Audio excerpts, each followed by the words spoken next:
Now, taking cues from what Abhilasha said, my next question is to Sunitha. Sunitha, just rewording what Abhilasha said. Abhilasha said that in India, the startups are primarily transactional. They want to do more and more transactions, whether it's Cred or Zomato or Ola or whatsoever. Do more transactions, get more valuation. Do more transactions, get more valuation. There's no technology involved in the startups. Whereas if you go to the West, if you go to the US, the startups are technology focused. They're inventing new technologies, new solutions to problems which were there, which are there, which will come. So when will we shift from being a transactional startup to a technology startup? There's a gap between them. We already have, and I think you won't shift from being a transactional this thing to something else, right? Both will coexist. One, because like she said, it's mass market. We have a huge population for which you need, today we don't even have basic services to a large market, right? Which means you need to use technology to be able to serve that whole 1.3 billion people who we have in our country. How can I actually tier them, look at different services? How can I create products for all of these people to be able to transact? So that I don't think will ever go away. Having said that, from a IPO slash deep companies, right? Today you are actually seeing that shift also happening. One, again, like she mentioned, actually Freshdesk was the only SaaS company which actually went unicorn, right, Abhilasha? From there on, we are seeing a lot more interest from investors as well to be looking at SaaS companies, which means companies are comfortable going to an Indian VC and saying, hey, okay, you know what? Now are you okay to look at funding? Because the mindset is changing. If you are a deep tech company, the number of people who can understand the deep tech technology as well as fund you in India is very low, right? Because of which most of the companies which might have very solid technology actually also move to the US and try raise funding in the US, because risk-taking capacity is extremely high, like she again mentioned.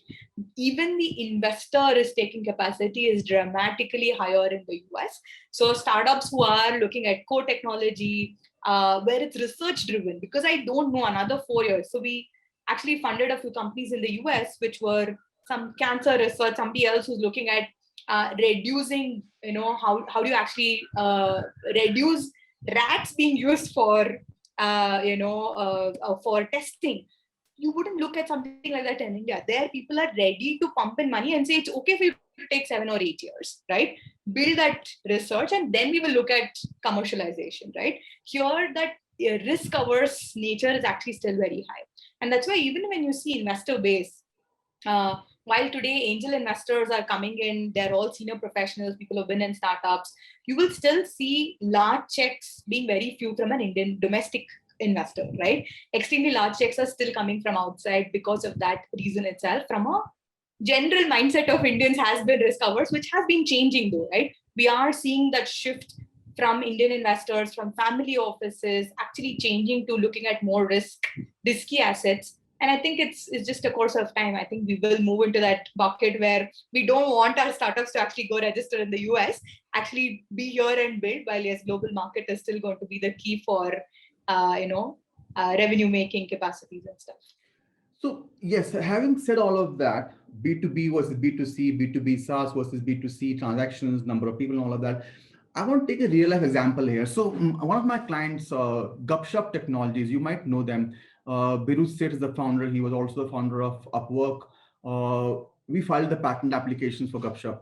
Now Gupshup Technologies has a revenue of almost $150 million. They recently got a funding of $100 million from Tiger Global in the US.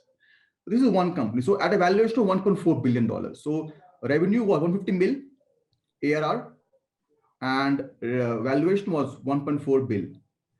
If you look at, so this is one company. If you look at Clubhouse, started 1 year back, valuation of almost $4 billion, almost no revenue. Now let's talk to a founder. Where do you want to be? I mean, Gupshup took 15 years to build an ARR of 150 mil and then a valuation of 1.4 bill.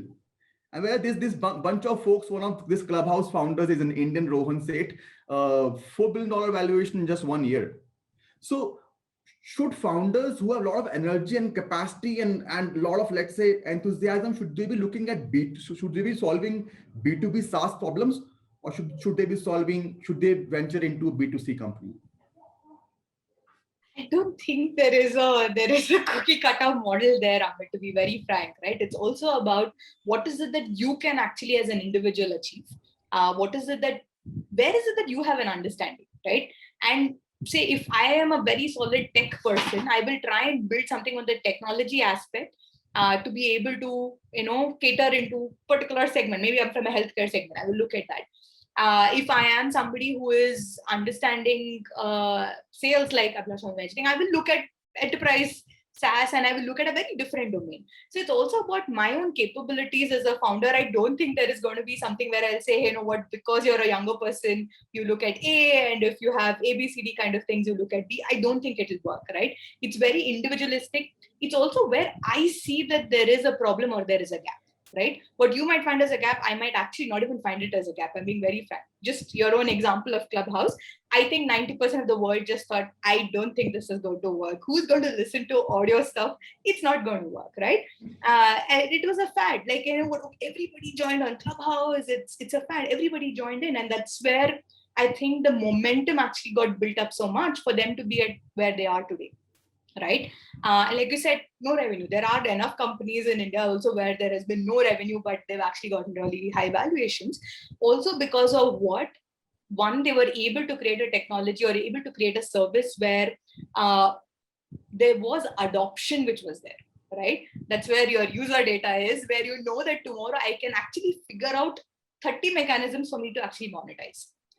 A lot of companies actually build on that user base first before monetizing, because if you don't have the user base and start on day one from monetization, you might not get those numbers, right? So people say, okay, I will burn money, I will get that user base, then I will think of monetization. You need to have supporting investors alongside as well to say, okay, let's go ahead because I do trust in this judgment.